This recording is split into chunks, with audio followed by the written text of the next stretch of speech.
guys, thanks for watching my channel. I'm Bailey and this is my husband Chris. Hi guys. And today I wanted to share with you my labor and delivery story. So if you're interested in hearing my all-natural home birth, labor and delivery as a first-time mama, then just keep watching. You can call them waves. Surges? Surges. I'm like, what's the word surges?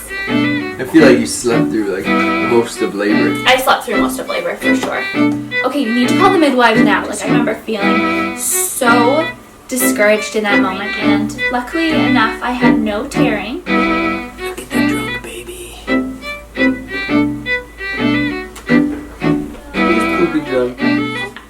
My contractions, I think, started around noon on a Tuesday, and I didn't think I was in labor or anything like that. I was going to the midwives for my 41-week appointment, so it was 6 days after my due date, and I was kind of feeling discouraged, right? I was a little bit discouraged because I felt like he was never gonna come.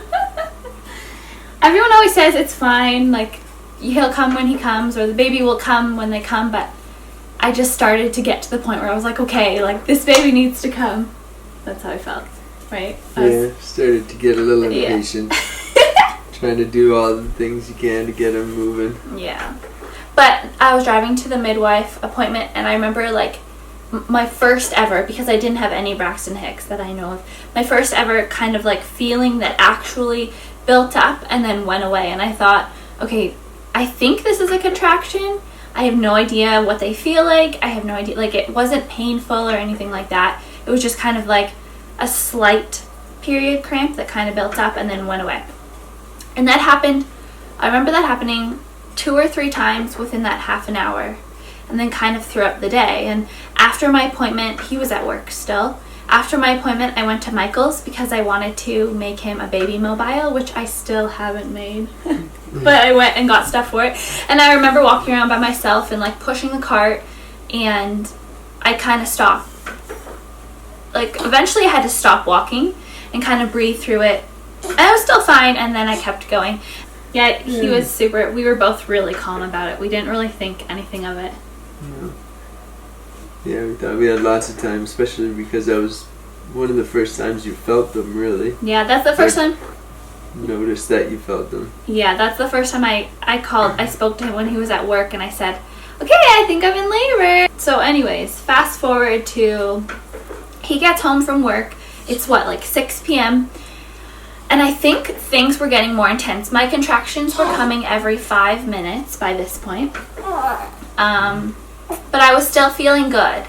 And I actually, I have a video clip I took of myself right before he got home, where I'm like saying, oh, I can talk through the contractions, and then all of a sudden I get a contraction in the video clip, and I don't. I just stopped talking. So clearly I could not talk through them.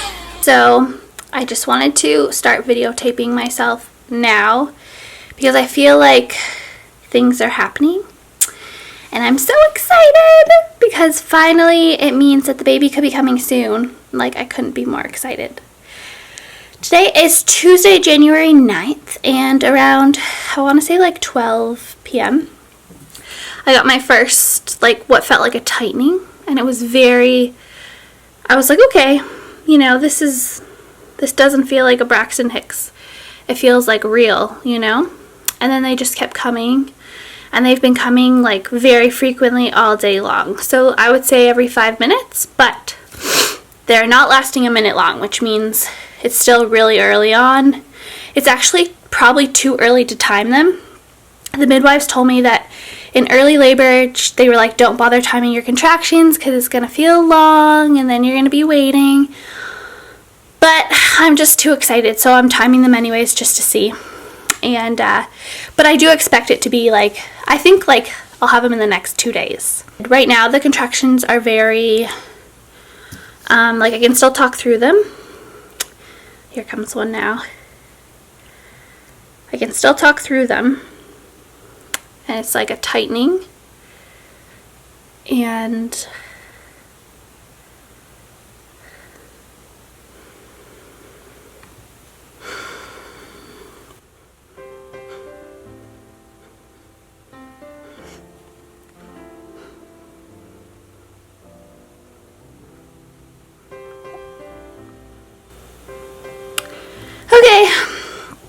it went away. It's like a tightening that happens, and it just kind of like almost the feeling kind of radiates down my legs a little. It's like, okay, something's happening. There's like a feeling going on in my low abdomen that kind of radiates down my legs, that kind of puts pressure, just puts pressure down there. That's what I feel. So Chris is at work. I started feeling it on my way to my midwife appointment, which was so exciting. But the midwives, I've never had a check done before. I have no idea if I'm dilated or effaced or anything like that. They don't really check you until you're in active labor. So then Chris got home from work, and what was I doing when you got home? Do you remember? Pretty sure you were just laying in bed, were you? Yeah. I had all these plans. She had all these plans to do everything, but then I guess she probably crawled into bed to rest, because everyone we've talked to said as soon as you start feeling contractions and think you're going into labor, just get some rest, because you might be up all night. So I remember getting home and realizing that she was in labor, and I'm like, whoa, I have so much to do. The energy within your body. Allow your body as though it were a magnet to absorb all the wonderful soothing and relaxing energies of the rainbow. Let the soft energizing come. I had my hypnobirthing CD on because we did hypnobirthing classes leading up to the labor. I think it was 6 weeks worth of classes, and I really liked them. The biggest thing that helped me was the breathing for the contractions, or I guess like you can call them waves. Waves. Surges? Surges. I'm like, what's the word? Surges. So for each surge, you're supposed to breathe in so much that your belly like really expands out to give room for the belly to contract, and I found that helped me so much. I did that, and when I was having these contractions laying in bed, I felt completely in control of them. I felt like I could breathe through them, okay, here's another one coming. I'll just keep really calm and relaxed, listen to my track, and just breathe. And that's what I was doing, and it was completely fine. But you definitely handled the contractions well. There's a lot of times where I couldn't even tell that you were having a contraction. Yeah, I fell asleep. I fell asleep through a lot of your contractions. I fell asleep between them. Yeah, so I'd fall asleep between them. I was so calm. I would like really, like hypnobirthing, they say, oh, you're like hypnotizing yourself. No, I wasn't in like this weird state. I don't think I'm capable of doing that. Like I'm not that good at meditating, things like that. But I was able to be really, really calm and really just kind of like able to focus, and for that reason I fell asleep, which was so nice because time went by a lot quicker. Yeah, I feel like you slept through like most of labor. I slept through most of labor for sure. It was doable at that point. I wasn't going to get into the tub until the midwives came and checked me to see how far along I was, and so I kept saying to Chris, I'm like, okay, you need to call the midwives now. Like, I really want to get in the tub. I think I'm ready to get in the tub. And I feel like the main reason you wanted to have a water birth was to reduce tearing, because you didn't want to tear. Yeah, that was a big thing for me. I kept telling them that I didn't want to tear. And she's like, well, it's normal to tear. Like, it's just part of what happens, but we can definitely try. And I was like, please do more than try. That was a huge thing for me, wasn't it? So then the midwives arrived around 1:30 a.m. and like I said, this had all kind of, the intense contractions where I was laying down and breathing started around 6 p.m. So it was about 7.5 hours later. They got there and they said, okay, let's check you. That's kind of the first thing they did, right? I'm pretty sure one of the first things they did was they wanted me to lay on the bed so they could see how dilated I was. So once they checked me, they said that I was, how dilated did they say I was? 8? Yeah, they said I was 8 centimeters dilated. She's like, oh, looks like you're 8 centimeters. There's just a bit of a cervical lip there. we're getting close, and I'm like, oh my god, like this is so exciting, because I knew I was at the point where I was kind of like past the active labor part and getting ready to kind of transition into the pushing stage. So at this point I felt completely ready to go in the tub, and I was excited, and I remember we both smiled at each other and we were happy because we were like, okay, we got this, like we can do this, right? Like in that moment we felt really good, like that we had gotten to that point, or that I had gotten to that point and you helped me really confident get to that point. So then I got in the tub around, maybe it was 2, I have no idea what time it was when I got in, but she kind of had me switch positions when I was in the tub, and I was just kind of laying there breathing. It was really nice. Like, it was so relaxing to be in the tub. I really, really enjoyed it. And in the background we had the hypnobirthing music playing. Yeah, we did. Just the instrumentals for it. Yeah.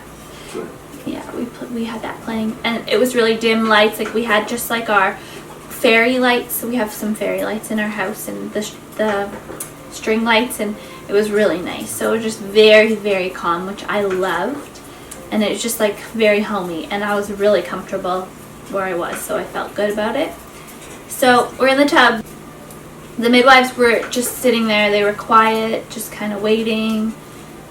They would check the temperature of the water periodically, check the baby's heart rate periodically. They would just listen with a stethoscope here and there, make sure everything was good, which it was, and that was it. It was just very, very minimal and intermittent monitoring. So I was able to move freely in the tub. I was able to, contract how I was comfortable contracting. Chris was there helping me, giving me water and snacks. That's another thing.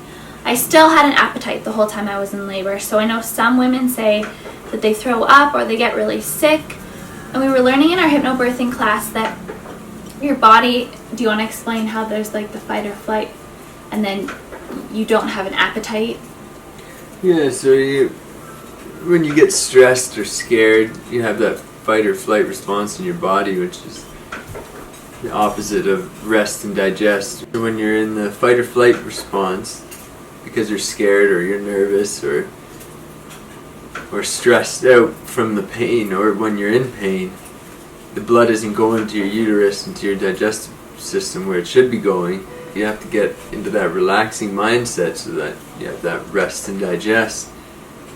And if you're calm like that, you will have an appetite throughout labor. I would definitely suggest coconut water. I feel like it helped. I feel like you went through like 6 liters of coconut water. Did I? Is that how much I drank? No, maybe not that much, but definitely a couple liters of, maybe 2. I was so thirsty. I was in the tub for what felt like an hour, but I remember one of the midwives saying to me, "Okay, Bailey, you've been in the tub for 4 hours. I think we should get you out of the tub and see how much you've progressed." Because when I was in the tub, I was kind of like gradually getting the urge to push. It was a very, it wasn't like a crazy urge, but at the end of a contraction, it would kind of like my body would bear down just a little bit, like just at the end of a contraction, but it wasn't anything that was like crazy strong. So it wasn't quite at that stage yet, but you could tell that I was really headed that way. So when they asked me to get out of the tub, I'm like, okay, I didn't really want to get out because I didn't want to feel cold and wet, and then I had to go lay on my bed like that, so I did.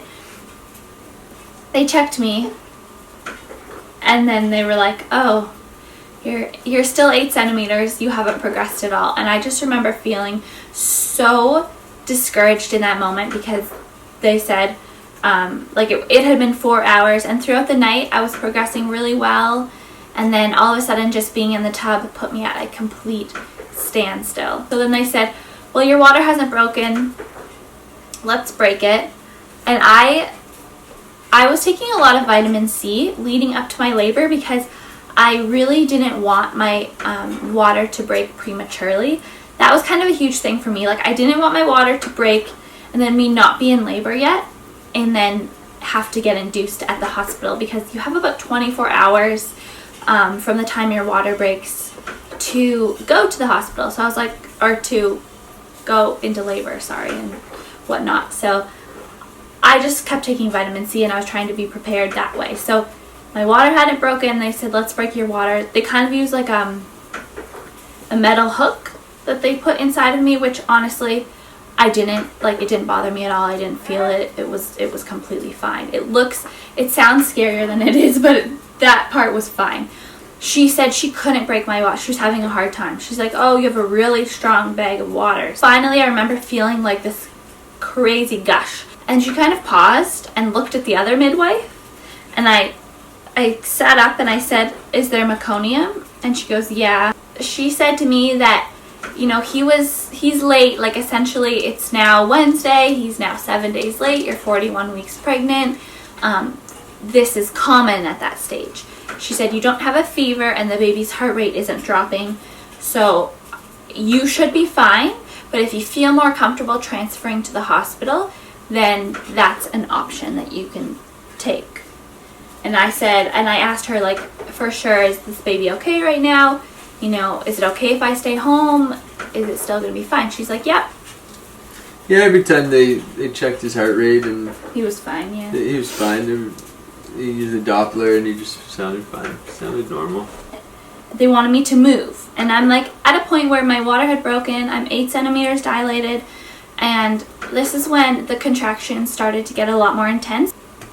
But she was so calm through the whole pregnancy. So polite to everyone as well. She never swore or got angry or anything. She was like, I'm sorry, is everything okay? Yeah. Can I get you anything? Did I say that? I don't know.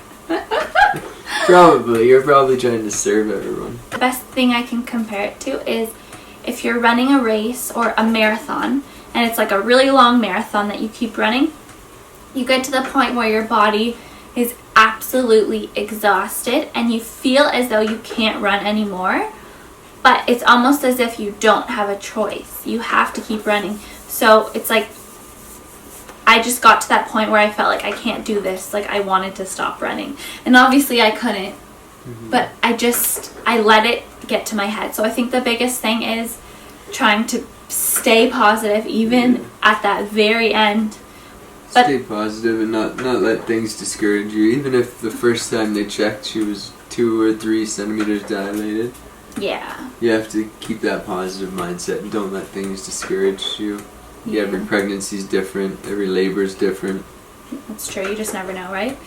All of a sudden, I think I started to, at this point, make these, like, breathing sounds, and I was kind of like, And I remember the midwife saying, that's good, we're getting closer. That's the sound I want to hear. And it's more like, Thank you for that. But, so then we got into the pushing stage, and I remember trying to breathe him down from my hypnobirthing class, just kind of like do the J breathing, breathe him down, and they kept saying to me, you need to push harder, you need to push harder, you need to hold your breath. I ended up not being able to go back in the tub because I hadn't progressed. The water was too cold, we didn't have time to warm the water back up. So I ended up having to give birth to him on the bed. Look at the drunk baby. It seemed like you're just... I was trying to pretend like I was pushing with you and I was getting exhausted. I don't know how you did it. You're a superwoman. Thank you. Any of you women who deliver babies, kudos to you. But he was definitely such a good support because I was just kind of holding my hands around his neck and I kept pushing. And I remember at one point they said to me, reach down, do you want to feel? Because his head would kind of come, you know how it takes 2 steps forward and 1 step back when it's coming out the birth canal? That's just the natural way of the birthing process. So I remember the midwives were kind of going like this and trying to open me up continuously as he was coming out. The hardest part out of the whole thing for me was when his head was being delivered, because it was just, I could just feel the burn. I could feel every little bit of him coming out, and it was intense. It was intense. That part was intense for me, yeah. But after his head came out, and I couldn't touch it. I was exhausted. I'm just like, it's okay. I'll just keep going.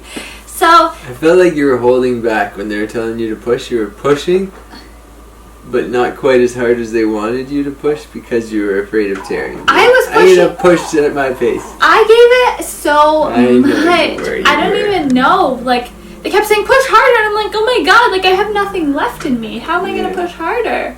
They kept saying that. And imagine you didn't eat and didn't stay hydrated. Yeah, that's so true. Like, if I wasn't hydrated and I hadn't been eating all night, that would have been really difficult. It was funny. It was like just as the sun was coming up. Yeah, but I didn't know. His head started coming out. Yeah, I didn't know because my eyes were closed. Yeah. So his head came out, and I could tell that they could see him because Chris started to get excited. The midwives started to cheer. It was like one of those things where like, okay, keep going. On the next contraction, give a good push. And everyone's like yelling. And I'm like, here I am just so focused and just trying so hard to continue on. When his shoulders came out, it came out with his body all at once. And it was like nothing. So the head was intense. But the body, everything else, it was almost like after birthing the head, you don't even... I didn't feel the rest of it. You had a big head. Like every baby. So then they put him on my chest. Or no, they put him on my tummy because they said the umbilical cord was a little bit short. And we waited until it stopped pulsing because we wanted him to get as many of the good nutrients as possible before cutting his umbilical cord. And then they said, okay, it's not pulsing anymore, so you cut it. Yeah. I don't know, maybe 10 minutes later, not even, 5 minutes later, the placenta came out. Yeah. And when I say the placenta came out, guys, it really, like, I did have to push a little. I had a contraction, and I allowed my body to push, but it wasn't anything. Like, it's nothing to worry about. You know, when they say, okay, now you have to birth the placenta, don't feel discouraged because it just kind of feels like a bowl of Jell-O, kind of worming its way out. It's not anything major. So then they did check me afterwards for tearing, and luckily enough I had no tearing. They just called it a graze, like, you know, when you skin your knee. I think it was just from friction of him coming out, things like that. They said I had a couple of those, nothing that needed stitches or anything. I was in labor for like if you count from early labor, it was probably 15 hours. But then if you count active labor, it was probably 10 to 12 hours. But he is so worth it. And when he came out, what did you feel? I felt relieved. Yeah. I felt relieved that it was over. The hardest part for me was watching Bailey in pain. And not so much pain, it was just the discomfort or the struggle of the pushing stage is what was the hardest. Like the labor, she was so calm and she didn't seem like she was in pain at all throughout the whole labor. But after they broke the water and seeing her a bit discouraged and just how exhausting that pushing stage looked like it was, I was just relieved that it was over for her, and just the excitement at the same time that our baby boy was born and he came out making his noises. I feel like you were trying to be so strong for me throughout the whole process because at a point I felt weak, I felt defeated and sad, and I was crying, and he was like just being that rock for me because he knew that I needed that. So then when Kai was born, I feel like he could just let his guard down, and you did. That's when you felt emotional, right? Was when Kai was born. Yeah. You were so happy and excited and just tears of joy, and yeah. As a birth partner and as a husband and a future father, you feel kind of helpless during labor. You try to give water and make sure she's comfortable amazing. And just give her compliments and make sure she's... Just give me compliments. You're so beautiful. Yeah, you did compliment me the whole time. Thank goodness for that. She was so strong. But guys, we definitely didn't go into this whole natural labor and delivery unprepared. So when I first found out I was pregnant, I didn't really have a game plan. I was like, okay, I'll go to the hospital and whatever the doctors suggest I'll do, whether I get an epidural or whatever. I didn't really have like one way or another that I wanted. The more research that I did, the more kind of like passionate I felt about the idea of natural childbirth, and it just became important to me. So we did the Bradley Method class, which is a natural childbirth class that centers around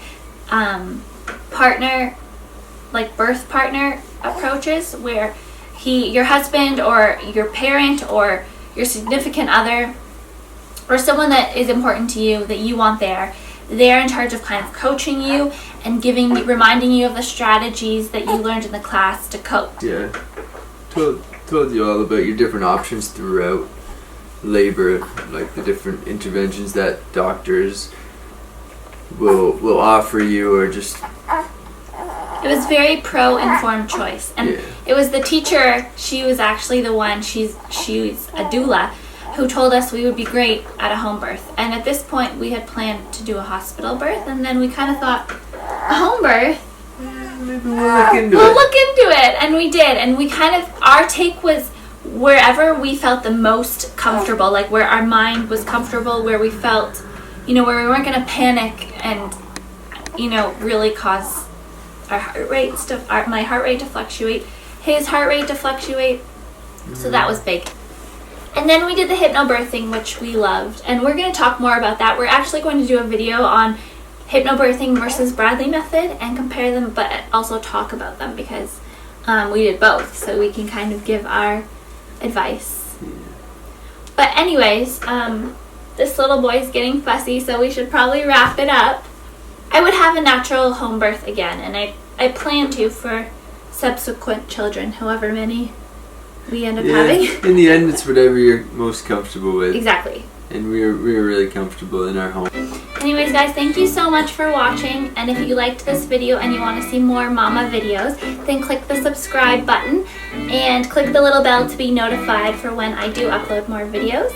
And if you liked it, then click the like. And that's it. You want to say bye? He's giving me dirty looks. He's furrowing his brow. Say bye! Oh, he's so cute!